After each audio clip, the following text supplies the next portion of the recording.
Hello, everyone. Welcome back to the Sports Vault. Jersey Joe Archino back here. And I think, look, there's a lot of uncertainty at times in the NBA throughout the long season. Clearly, right now, the Los Angeles Clippers are dealing with a little bit of uncertainty, and that's in regards to Blake Griffin.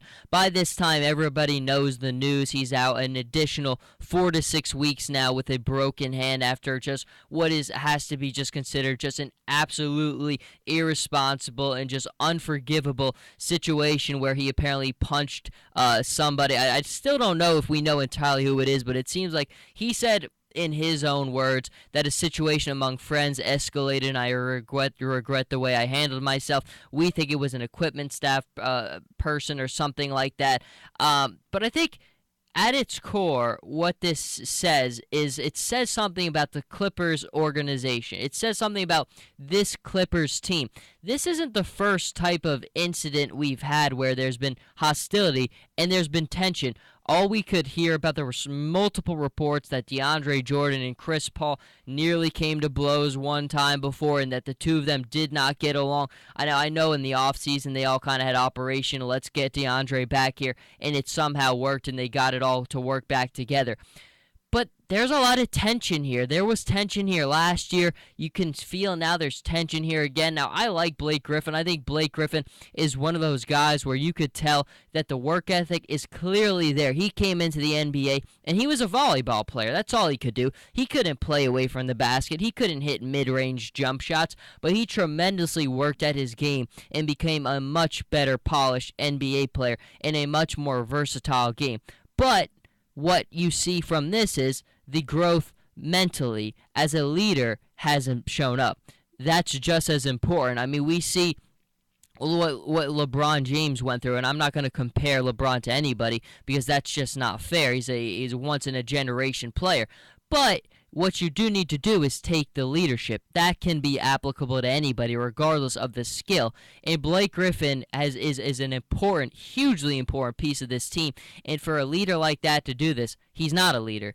A leader doesn't do this. Now, I know people are going to try to throw the Michael Jordan thing in there. Yes, did Michael Jordan punch a teammate? Absolutely. Has stuff like this happened before? There's no question. But I mean, this is like an equipment staff type person. I mean, come on. All teammates fight. There's hostilities. We've seen it with LeBron and Mario Chalmers back in the Miami days. They were yapping back and forth at each other.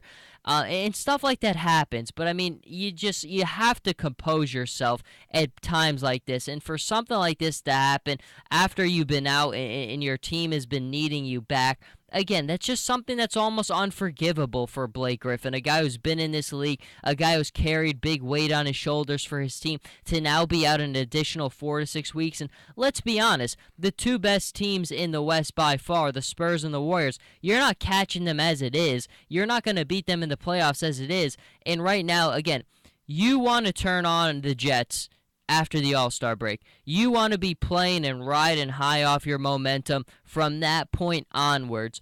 And they're in a position now where they're going to be tremendously affected by this. And it's one of those things where the situation is just so stupid. When you read a report like this, you're asking yourself, am I dealing with professionals here? Really, am I dealing with professionals here? Maybe Blake Griffin's a little bit too busy. He's been in too many commercials, doing too many advertisements, and maybe the game and doing the right thing has gotten away from him.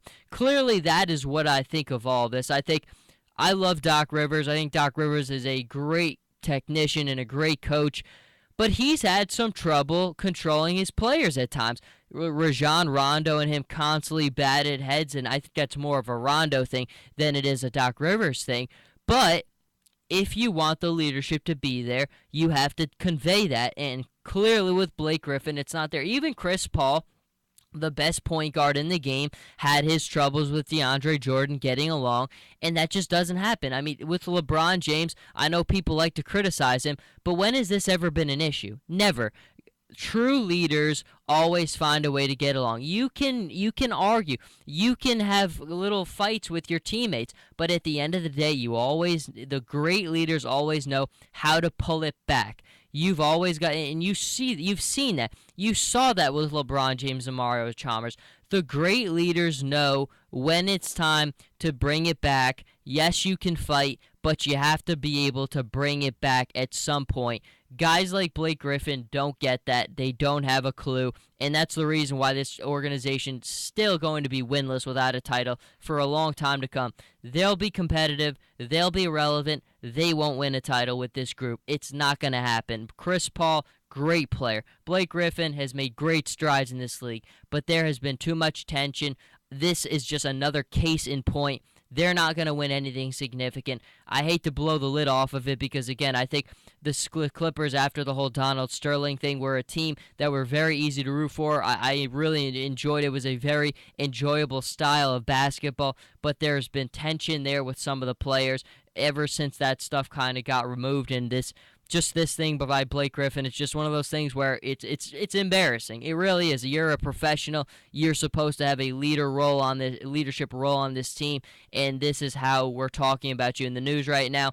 There's no excuse for it. I don't like it. I don't think this Clippers team right now is really in a good spot, even with their record right now. I don't think they're in a good spot mentally, and that's just the way it is. But until next time, Jersey Joe Archino here with the Sports Vault. You can follow me on Twitter at Joe Archino, on Instagram Jersey_Joe_Archino, and I'll be back very soon.